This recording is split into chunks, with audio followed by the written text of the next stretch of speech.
Hello, Paul James here. Just want to touch base. It's been 2 months since I've been on YouTube, and unfortunately my situation with York University is unresolved. So it's about 60 hours that I've been on my 4th hunger strike, but it's not a total starvation hunger strike at this stage. So I know there's been quite a few supporters that have written in really concerned that they think I will not exist in 10 or 11 days.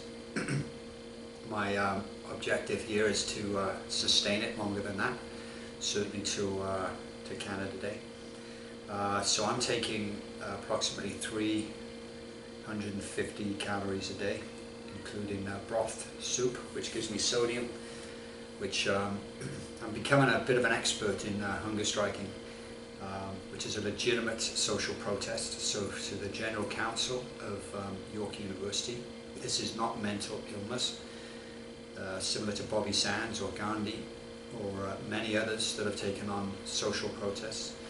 It's a legitimate, rational decision based on the severe poor treatment that somebody has received, or for a cause that means that much to them.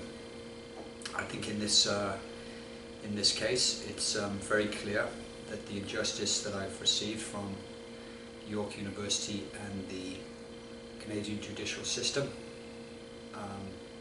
up to and including the Supreme Court of Canada, needs to be resolved and reversed.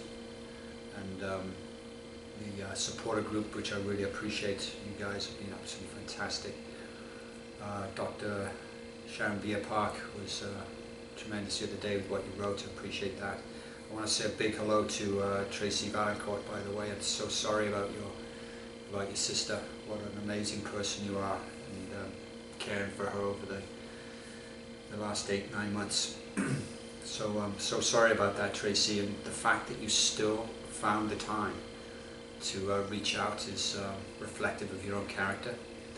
So I appreciate that.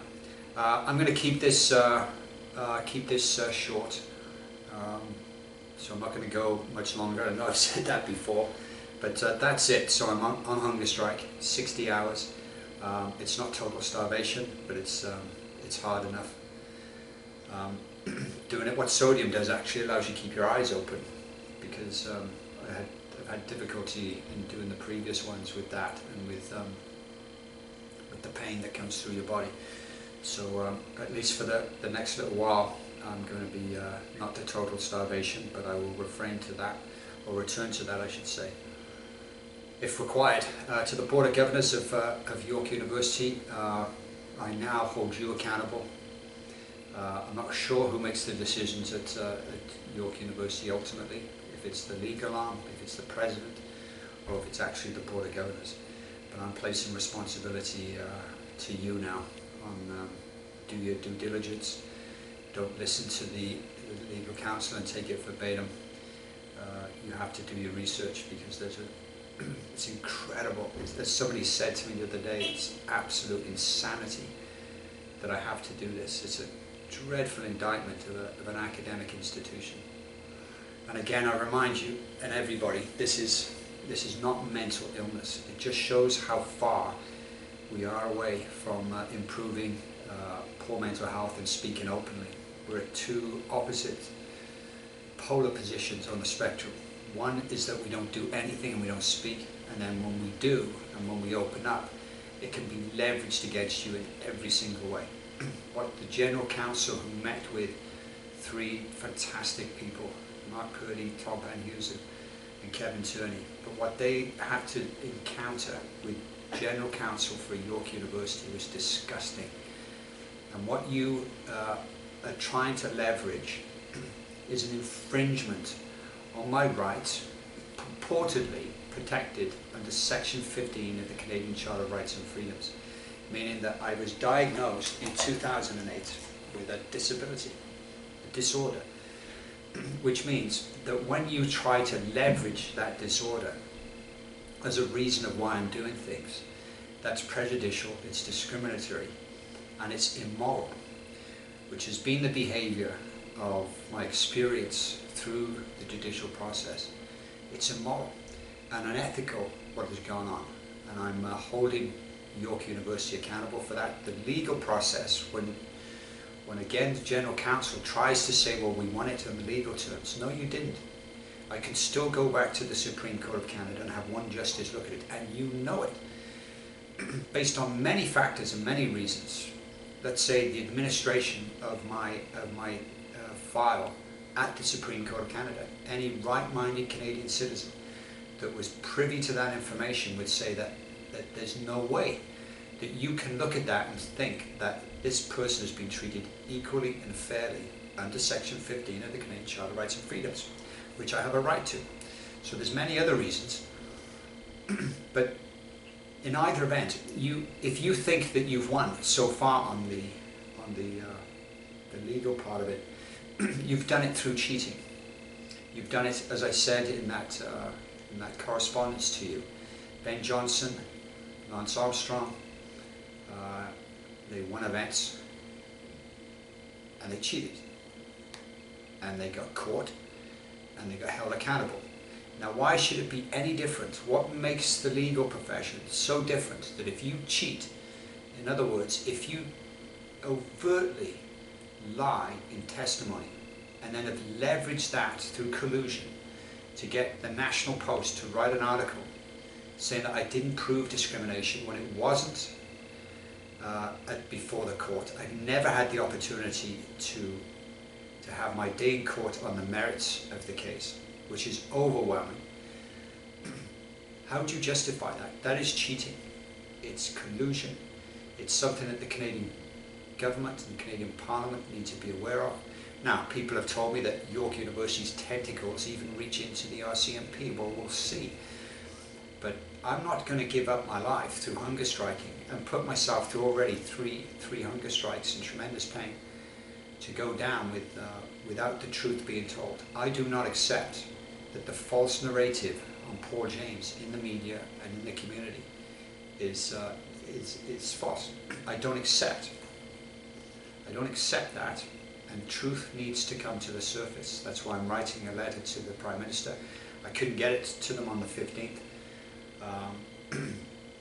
because of the circumstances that I'm dealing with, and so it will be released on Monday morning, and with the Canadian Soccer Association. The Canadian Soccer Association, here's my thing to the Canadian Soccer Association. How dare you even think of hosting or applying to host a World Cup with the United States and Mexico when you cannot even get the human rights and support of an alumnus, a person that worked and gave their heart and soul to you for 25 years in different facets of the soccer industry and for your association. When my disorder first started, it was with the Canadian Soccer Association. You guys knew that I was in tremendous distress.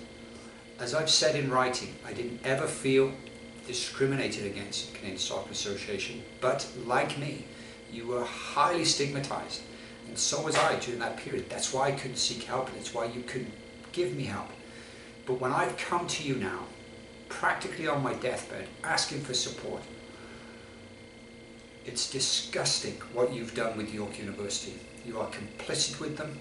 You have no right to be hosting a World Cup, and no right to be applying for that if you can't get, and you're not brave enough as a board of governors or board of directors to turn around and say we support Paul James. How dare you turn around and say we want to keep it in anonymity, and you want your own lawyer to be able to research my claim when I said and gave you a good counter proposal that would have been transparent, it would have been ethical, and it would have been moral, and you turn it down and you wait 6 weeks before you get in touch. How dare you?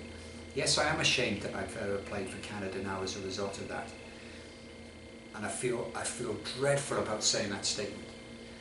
Like many Canadian players over the years that have given their heart and soul, and they've performed like their life depends on it for every Canadian citizen. How dare you as an association treat somebody in the way that you treated myself? 9 days it took you. 9 days it took you each time I went on hunger strike to get in touch.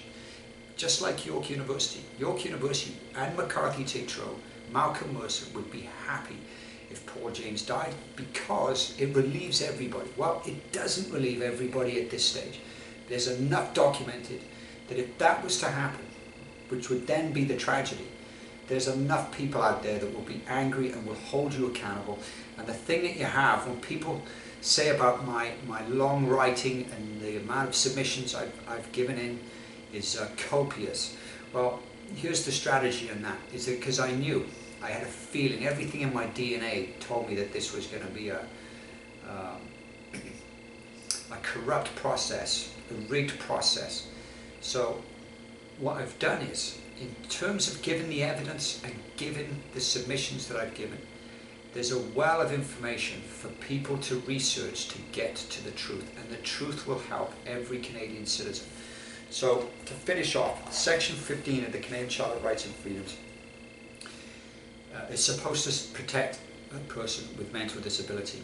What needs to be added to that is mental disability and substance use disorders. Because substance use disorders, from my experience in coming open in 2008 to 2017, whether it's at York University, whether it's in Canadian Society, whether it's when I got fired from Gold TV, 2 weeks after I came back from my first rehab, when they knew I was away, they knew I had a substance addiction, and they fired me. It's the antithesis of what's supposed to happen. Section 15 of the Canadian Charter of Rights does not protect me and hundreds of thousands of others and millions of people across the world in terms of their disorder. It doesn't protect you, and you get exposed to tremendous discrimination, prejudice, and abuse. I mean, let's say it how it is. It's abuse. And my circumstances today are because of that. Because of York University and the way they've handled their situation in this matter. It's disgusting. For you to be an academic institution is just. I'll say something else on a later video. But I've made my point. You people that turn around and ask somebody, do you still use? Are you clean? Do you know how offensive that is? What gives you any right to say that? What gives you any right to ask that question? Do you ask a gay person, for example, when was the last time they slept with somebody? Or slept with a gay man, when was the last time they slept with a man? It's the same thing. And until we begin to get the support of the legal profession, the Canadian Charter of Rights and Freedoms are adjusted to make people accountable, then we're never going to move forward and improve the $51 billion of economic burden, first of all. Okay, enough said for now. You know where I'm at. It's 60 hours in, and I'm taking about 350 calories a day, so I'm going to be able to sustain myself until hopefully Canada Day. Well, I for sure will be able to sustain myself till then I've worked it out and I've done my research. But at some point it will be back to the total starvation, and that will be lightning quick at that stage. York University, hold your heads in shame. Board of Governors, I'm assuming you don't know all the information. Now you do your research, and I'm happy to talk to you to resolve this at any time. Bye.